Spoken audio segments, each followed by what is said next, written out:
ஜெயலலிதா அம்மாட்ட கொடுங்க. நீங்கள் ஜெயலலிதா அவர்களா அப்படி கெட்ட போட்டு வரும்போது மக்கள் எப்படி ரெஸ்பாண்ட் பண்ணுறாங்க? மக்கள் உங்களை எப்படி பார்க்குறாங்க? பார்த்த உடனே அவங்க வந்து ரொம்ப சந்தோஷத்துல காலிலே விழுந்துடுறாங்க. ஓகே, உங்களை ஜெயலலிதா அவர்களாவே தான் பார்க்குறாங்க. ஆமா. ஓகே. நான் டயலாக் அவங்க வாய்ஸ் நோட்டு போட்டு வச்சிருக்கேன். அது கொடுத்தோன்னே நான் பின்னாடி ஆக்ஷன் காட்டுவேன். அப்படியே நம்புவாங்க. நான் அவங்க அம்மா தான் காட்டுறேன்னு ஓகே. நினச்சிப்பாங்க. எனக்கு ஆர்த்திலாம் எடுத்திருக்காங்க. ஓகே, திடீர்னு ஒருத்தவங்க காலில் விழுறாங்க, நீ உங்களுக்கு எப்படி இருக்கும்? எனக்கு ரொம்ப வெறிச்சு போயிடும் சார். வணக்கம் ரஜினி சார். வணக்கம் சார். வணக்கம் சார். ஓகே, நீங்கள் எப்போ இருந்து ரஜினி சார் மாதிரி வேடமிடுறது அல்லது ரஜினி அவர்கள் போல பாடி லாங்குவேஜ் என்கிட்ட இருக்குது அப்படின்னு நீங்கள் எப்போ தெரிஞ்சுக்கிட்டீங்க? சார் அந்த ஃபீல்டில் வந்துங்க 36 வருஷம் இருக்குங்க. 36? ஆமாம் சார். அப்பா. ஆட்டோக்காரன் சார் தான் ஃபஸ்ட்டு மேடையில் ரஜினிகாந்த் பண்ண பாட்டு ஆட்டோக்காரன். அப்புறம் இந்த ஆட்டோக்காரன் பண்ண அப்படியே ஃபுல்லாக பப்ளிக் ஆகி தமிழ்நாடு பூரா நல்ல ஒரு பேரு புகழ்.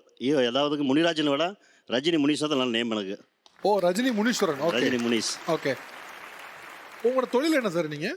சார் நான் பிடிஷன் சார், சலூன் கடை வச்சுருக்கேன். பிடி சலூன். Okay okay okay. உங்க கூட யார் வந்திருக்கா? சார் பொண்ணு ஒய்ஃப் வந்திருக்காங்க. பொண்ணு ஒய்ஃப். Okay okay okay. உங்களுக்கு அப்பா ரஜினி அவர்களாவே வாழ்றது உங்களுக்கு என்ன மாதிரி உணர்வு தருது? ஆக்சுவலாக எனக்கு வந்து அது ரொம்ப பிடிக்கும். அதுதான். நீங்க யார் ஃபேன் ஆக்சுவலா? எனக்கு அப்பாங்கன்னா ரஜினி பிடிக்கும். அவர் சிரிக்கிறது பாருங்க, ரஜினி மாதிரி சிரிக்கிறாப்ல. உங்க கணவர் ரஜினியாவே வாழ்றது உங்களுக்கு எப்படியான உணர்வு தருது? ஃபஸ்ட்டெல்லாம் கொஞ்சம் கஷ்டமாக இருக்குங்க. இவர் ப்ரோக்ராம் போயிட்டுலாம் நைட்லாம் அன்டைமில் வருவாருங்க. ரொம்ப லேட்டாகி வருவார். வீட்டில் 2 குழந்தைங்க தான் இருப்பாங்க. வீட்டில் பெரியவங்க யாரும் இல்லைங்க, நாங்கள் தான் பார்த்துக்கிற மாதிரி இருக்கும். அன்டைமில் வருவார். அப்புறம் ஃபோன் பண்ணால் அட்டன் பண்ண மாட்டாருங்க. அப்போல்லாம் பயமாக இருக்கும், என்னாச்சோ ஏதாச்சும் இன்னும் வராமல் இருக்காரு, என்னன்னு தெரியல, இவ்வளோ லேட் ஆயிடுச்சு அப்படிங்கிற மாதிரிலாம் பயமாக இருக்குங்க. இப்போ உங்க வீட்டுக்கு வருமானம் பெருவாரியா எதுலேருந்து வருது? இவர் பெர்ஃபார்மன்ஸ் மூலமாவா இல்லை அவர் பண்ணுற வேற தொழில் மூலமாவா? சார் இப்போ ப்ரோக்ராம் போவாருங்க சார். இப்போ அதனால் என்ன ஆகுதுன்னா, இப்போ இவர் கடைக்கு அடிக்கடிக்கு போகாமல் லீவ் போடுறதுனால கஸ்டமர் குறைஞ்சிட்றாங்க. அப்போ என்ன ஆகுதுங்க, இந்த 2 வருமானமே இப்போ குறைஞ்ச மாதிரி ஆயிடுச்சுங்க. ஓ, இது பண்ணுறதுனால 2 வருமானம் கம்மியாகுதா?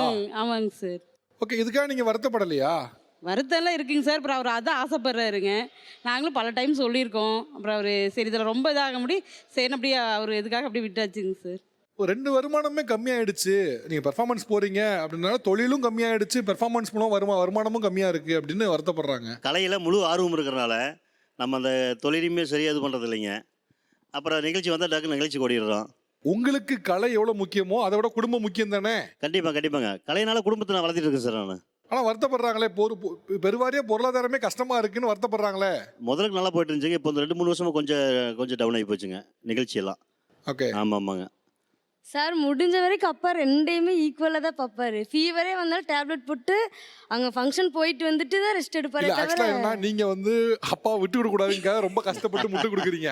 யதார்த்தத்தை குடும்பத்தை வந்து அவங்க மனைவிக்கு தான் தெரியும். சார் இல்லை, நாங்கள் சின்ன வயசுல வீடு கட்டினதுமே அப்பா அதுக்கு போயிட்டு வந்து அதிக நான் ஏன் சொல்றேன்னா இப்ப நீங்க சின்ன வயதுல இருந்து அப்பாவை பார்த்திருப்பீங்க. ஓகே, இப்ப நீங்க வெளில வளர்ந்துட்டீங்க, கல்யாணம் ஆகி நீங்க ஒரு வீட்டுக்கு போயிருப்பீங்க. இப்ப பெருமாறி அப்பா கூட டைம் ஸ்பெண்ட் பண்றது அம்மா தான். அப்ப குடும்பத்தோட நிலைமை உங்களை காட்டிலும் அம்மாவுக்கு தான் தெரியும்.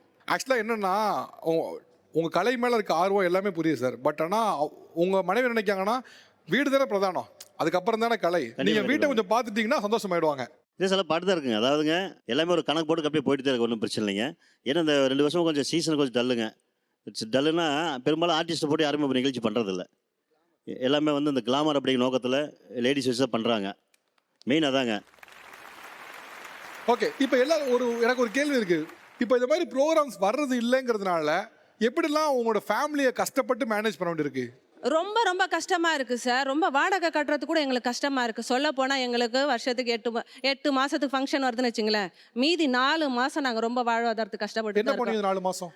வேற என்ன செய்யறது? இவர் சொல்கிறாங்களா அந்த மாதிரி வேலை தான், அவர் சொல்கிறார் முடி வெட்டுற வேலை தான். நாங்கள் எங்கள் ஒரு ஆட்டோ வாங்கி வச்சுருக்கோம், ஆட்டோ ஓட்டிக்கிட்டு இருக்கோம். வேற என்ன சார் செய்ய முடியும்? ஓகே, இப்போ ஆஃப் சீசனில் பெருசாக ஈவெண்ட்லாம் நேரத்தில் என்ன பண்ணுவீங்க? எப்படி மேனேஜ் பண்ணுறீங்க பணத்தட்டுப்பாட? இப்போ நம்ம எங்களை மாதிரி ஆர்டிஸ்ட்டுக்கு இன்னும் நாங்கள் ஆர்டிஸ்ட்டு விற்கிறோம் அப்படியே நாங்கள் அந்த உள்ளுக்குள்ளே இருந்து வெளியே போகிறதும் அப்படியே இருக்கும். அந்த மாதிரி இருக்கக்கூடாதுங்க. ஏன்னா ஒர்க் ஷாப் தொழில் வச்சுருக்கேன் நான்.